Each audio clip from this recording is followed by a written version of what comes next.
Alam mo po, nag-abroad ka, matutunan mo kung paano maging madamot. Bakit? Kasi alam mo kung paano kitain yung pera sa abroad.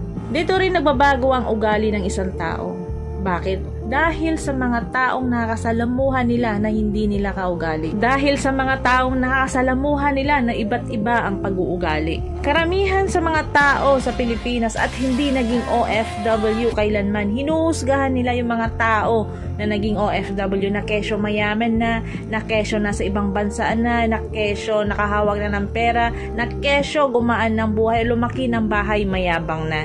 Hinuhusgahan nila agad kung ano yung nakikita nila sa'yo. Hindi nila alam yung buong dahilan at buong kwento kung bakit ka nagkaroon ng ganito. Sa ating mga Pilipino or yung ibang Pilipino, bakit kaya hindi na maalis yung ugali nilang panghusga at inggit? Yung tipong wala naman silang ambag sa buhay mo, wala naman silang naitulong sa'yo, wala naman silang nagawang maganda para sa'yo, pero sila pa yung number 1 na naninira sa'yo. Sa mga ganitong